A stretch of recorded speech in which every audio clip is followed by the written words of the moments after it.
It wasn't until we made first contact to get down to the Colorado River. So that gave us plenty of time to appreciate the landscape and how the landscape just changed as we descended down into the river.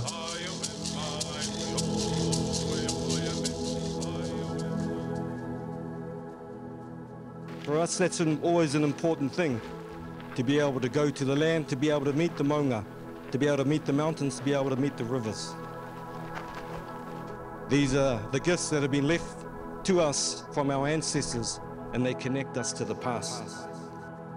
Welcome, our friends.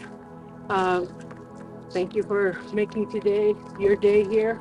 This is a sacred place, if you know what that means in that sense. So it's not something that we ordinarily just happen to have stats come in and out in that way. But your heart is here, your way of feeling is here, and you'll take that away because that's the influence of the power of this place.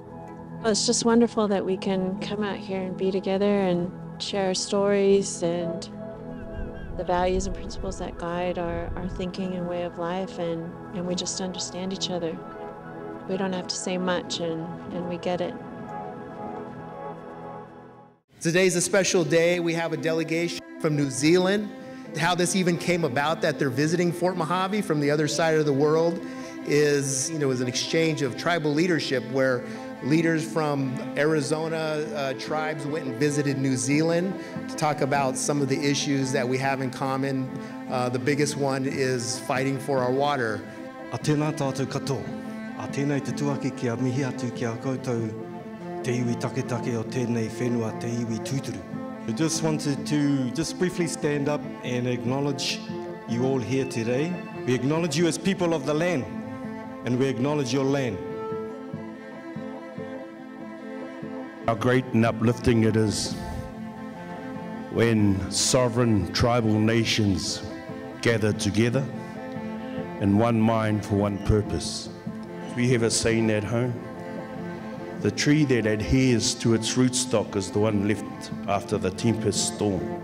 The union, our coming together in Whanganui, began a relationship, and we're here to reciprocate that relationship. The most awe-inspiring thing was to stand in the shadow of your sacred mountain. There were a lot of similarities today that I was really heartened by. But our rivers, like yours, I'm sure, is our ancestor. We always refer to them as our ancestor. If our ancestor was with us today, we would look after our ancestor like we would our grandmother, our grandfather, our mother, our father. We'll take that home with us because we need that spiritual uplifting where we can connect our mountains to your mountains and our waters to your waters. And it just helps us with our challenges that we have at home. It's a special time right now to see everybody, our community, and being able to share in the culture, in the history, and the belief of the river. On behalf of the Fort Mojave Indian Tribe, thank you. Just like to say thank you very much to all of you, to our family here for the beautiful gifts that you have given us. Thank you very much. We all share an ancestral connection to our homelands, and that relationship is what guides us in all that we do and how we see the world.